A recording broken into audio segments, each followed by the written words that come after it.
करीब सप्ताह भर हिमाचल से बाहर रहने के बाद मुख्यमंत्री सुखविंदर सिंह ठाकुर शिमला लौट आए हैं। इस दौरान मुख्यमंत्री सुखविंदर सिंह ठाकुर दिल्ली में केंद्रीय मंत्रियों से भेंट के अलावा गोवा से हिमाचल के राज्यपाल रहे राजेंद्र नाथ के बेटे की शादी में भी शरीक हुए।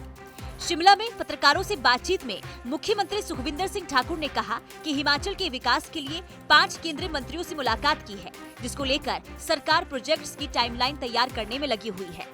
मैं तकरीबन 4 से 5 केंद्रीय मंत्रियों को मिला, जिसमें नितिन गडकरी जी से मुलाकात हुई और हिमाचल प्रदेश के जो 59 नेशनल हाईवे उन्होंने घोषित किए थे उस संदर्भ में चर्चा हुई और शिमला मटौर को कई जगह 2 लेन करने की बात की गई है। हमने कहा कि एक बार ही में ही 4 लेन होना चाहिए जो शिमला से है, क्योंकि डीकंजेशन होना बहुत ज़रूरी है। उस बारे में चर्चा हुई। फिर पावर मिनिस्ट्रीज के आर.के. सिंह जी से मिला, उस बारे में चर्चा हुई और कहा कि जो पिछली सरकार के समय जो एग्रीमेंट हुए थे जिनमें भी काम शुरू हुआ है, जिसमें प्रदेश का शेयर 12% से घटाकर चाहे वो SJVN के साथ 6% कर दिया गया है और हमारा पावर में शेयर अधिक होना चाहिए, उस दृष्टिकोण से बातचीत हुई और टूरिज्म मिनिस्टर से बात हुई। हमारे जो एजुकेशन मिनिस्टर है उनसे बात हुई। हमारे एनिमल हस्बेंड्री के मिनिस्टर है उनसे बात हुई।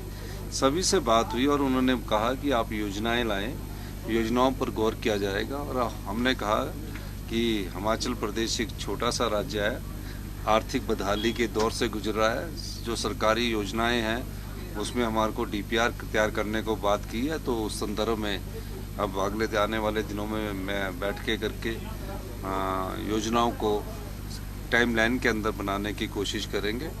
और मेरा ये मानना है कि हमें जो केंद्र सरकार से योजनाओं के अंतर्गत धन मिलता है, एक धन योजनाओं के अंतर्गत मिलता है, उस दृष्टिकोण से भी आगे बढ़ने की जरूरत है, जो कि पिछले सरकार की उसमें कमजोरी रही है कि उनकी डबल इंजन की सरकार थी और डबल इंजन की सरकार बोलते रहते थे, लेकिन केंद्र सरकार से वो डबल इंजन की सरकार कुछ लाने में सफल नहीं हुई है।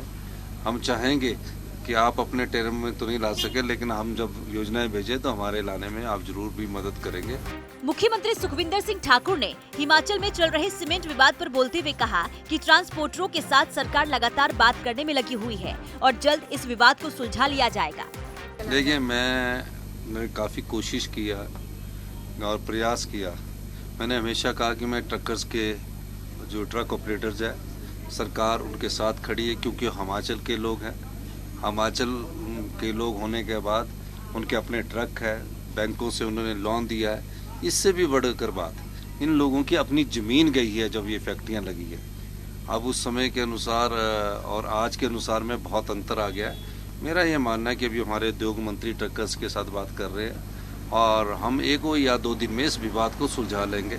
चाहे इसमें कहीं ना कहीं हमें कोई ना कोई कदम तो उठाना ही पड़ेगा, उस दृष्टिकोण से आज हम बात कर रहे हैं। किसी ना किसी दोनों पक्षों को हम मनाने की कोशिश करेंगे और जहां होगा वहां सही पर ना किसी को नुकसान हो, इस दृष्टिकोण से भी हम बात करेंगे। लेकिन मैं ये कहना चाहता हूं कि ये विवाद अब लंबा चलने वाला नहीं है, या आज या कल में हम इसका समाधान करते हैं। वहीं हमीरपुर अधीनस्थ चयन आयोग के निलंबन पर मुख्यमंत्री ने कहा कि शिक्षा मंत्री ने पूरे मामले की रिपोर्ट सौंप दी है, लेकिन अभी पुलिस रिपोर्ट का इंतजार किया जा रहा है, जिसके बाद मार्च-अप्रैल महीने में भर्तियों को दोबारा से बहाल कर दिया जाएगा। कर्मचारी चयन आयोग सस्पेंड चल रहा है और पिछले कल ही मुझे एजुकेशन सेक्रेटरी ने अपनी रिपोर्ट सबमिट कर दी है और बड़े दुख के साथ कहना पड़ रहा है कि बड़ी गंभीर स्थिति है और अभी रिजल्ट निकले नहीं है, पर उनको भी पेपर बेचे गए। तो मेरे को अभी जो पुलिस की रिपोर्ट है वो आना बाकी है और निश्चित तौर पर अगले मार्च-अप्रैल से तो हमने